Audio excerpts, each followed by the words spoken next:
Rapidinho, aí você falou dessa preparação. Como é que foi? Você falou do seu sonho, 1991, a carreira, tudo. Aí você foi pro outro lado do Atlântico se preparar. O que é que você conta pro pessoal? Como é que foi essa preparação? Você trabalhou num clube lá? Conte os detalhes desse período aí. Esse insight surgiu em 2014. A minha esposa alimentava o sonho também de ter uma oportunidade, né, de morar fora. Surgiu essa oportunidade. A Tatá, minha esposa, que está me vendo também, um beijo, meu amor. Ela teve um convite para fazer um mestrado em História do Direito, né? Lá na Universidade também do Capitólio. Eu tenho mania de falar que a universidade lá, Vitão, é de 1229. Então, você imagina a tradição dessa universidade em Toulouse. Mas eu não tinha pista nenhuma, eu não falava nem mesmo o idioma. Então, eu aproveitei o finalzinho do ano de 2015 até o início letivo em 2016, primeiro para aprender o idioma. E, paralelamente a isso, eu já voei daqui para lá com o pensamento seguinte: o que eles fazem lá na Europa? Por que as ligas são tão fortes? Por que a gestão esportiva lá é tão séria? Por que ali é uma liga valorizada? E por que a nossa não é? Por que a gente aceitou ser refém e ser barriga de aluguel da Europa? Porque a matéria-prima continua com a gente, né? Os diamantes estão conosco. Tenha certeza que todas essas SAFs que estão vindo, elas estão vindo de olho no quê? Nos nossos diamantes. Com certeza. Então, todos esses investimentos que são feitos é buscando justamente o talento do jogador brasileiro. Eu tenho mania de falar que você tem um jogador brasileiro e todas as ligas fortes têm um jogador ali, né? A inglesa, a alemã, a espanhola, a italiana, a francesa, tem um jogador brasileiro que é protagonista. Sabe qual foi o último ano que teve uma final de Champions League sem nenhum jogador brasileiro em nenhum dos dois clubes? Quando clubes? foi, Vitão? Não sei. 1999, que o Manchester United venceu o Bayern de Munique de virada no Camp Nou. De 2000 para cá, foi o único país que teve pelo menos um representante no elenco. Sim. De um dos finalistas, de 2000 para cá. Porque o mercado muda muito a partir do caso Bosman, né? Sim, o caso Bosman lá foi meados na década de 90 mercado que acabou virando ali. Então, eu aproveitei esse primeiro ano para aprender o idioma. Não é fácil, aos 40 anos você aprender um novo idioma, né? E procurei rodar os clubes europeus. Eu estive em Mônaco, fazendo uma visita ao nosso Gemerson, que havia acabado de ser contratado por quase 11 milhões de euros com o na Mbappé, época. aquele time foi semifinalista. Exatamente. O técnico era o Leonardo Jardim, português Leonardo Jardim.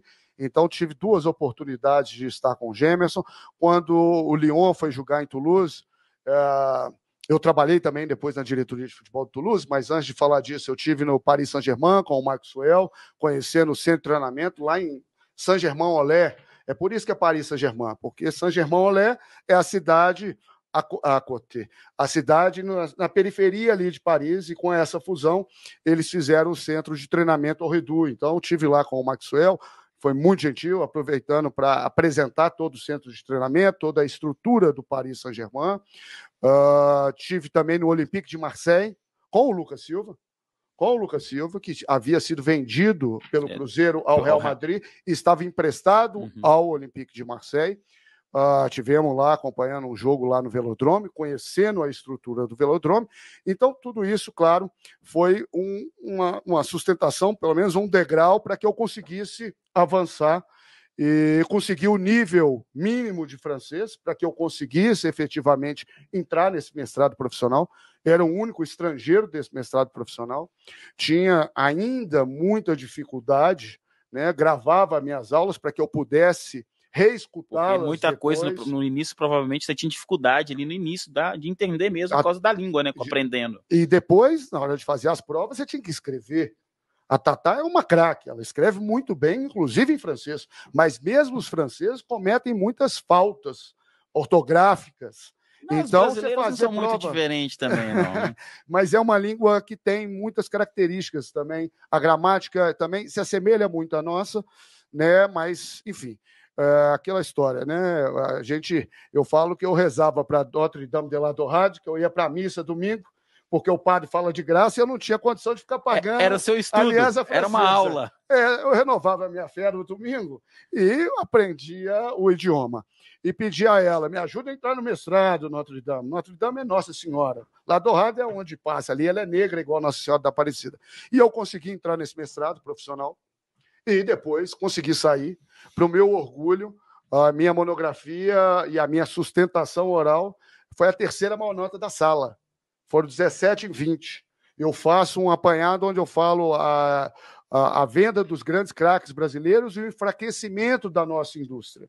Então, eu faço um comparativo do futebol europeu com o futebol brasileiro, apontando, inclusive, uma solução que eu já falei algumas vezes e quero reiterar para quem tem interesse pelo tema e para os gestores brasileiros.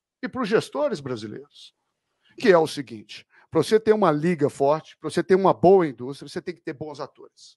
Não adianta a gente ficar nesse ciclo vicioso de formar, você vê o Hendrick já indo embora, você vê um cara igual o nosso Vitor Roque, você vê o Savinho, você vê todos esses talentos indo embora antes de valorização da nossa liga. E isso vai continuar acontecendo, e eu seria maluco ou utópico se eu pensasse que não tem como sair. Porque os nossos clubes, em função de gestões nefastas, estão sempre de pires na mão, precisando e contando com a venda desses atletas para o futebol europeu, valorizando as grandes ligas. Então, o que eu recomendo é que em ano de Copa do Mundo, a cada 4 anos, Vitão, tenhamos uma convocação, e aí é um critério discricionário da CBF, de convocar quem joga no futebol brasileiro. Uma vez a cada 4 anos. Por quê? O pessoal voltar para poder jogar durante um ano, ele vai jogar emprestado por um clube nosso. Nós vamos ter grandes craques jogando na nossa liga aqui, atraindo o interesse e o olhar do europeu. Porque eu perguntei para um amigo meu, que eu trabalhei com ele no Toulouse Metropole, Frederic, você já viu algum jogo do Campeonato Brasileiro? Ele falou, para quê? Os melhores estão aqui. Eu falei, você está coberto de razão? E isso vai continuar até quando? Até quando nós vamos achar normal camisa de Barcelona, de Real Madrid, de Paris Saint-Germain, de Bayern de Munique nas nossas ruas? E os nossos clubes são fortes, identificados, populares. Nós temos marcas que valem muito mais do que isso. Então, se você valoriza a sua liga, tendo uma vez a cada 4 anos os grandes craques aqui, a gente teria um campeonato a cada 4 anos muito assistido no mundo, a marca dos nossos clubes seria mais valorizada, seria vendida lá. Porque se a gente ficar esperando um equilíbrio econômico, jamais. Isso nunca vai existir. Então, eu consegui entrar nesse mestrado, saí desse mestrado, fui convidado pelo presidente João François Sucassi a integrar a diretoria de futebol do Toulouse Futebol Clube.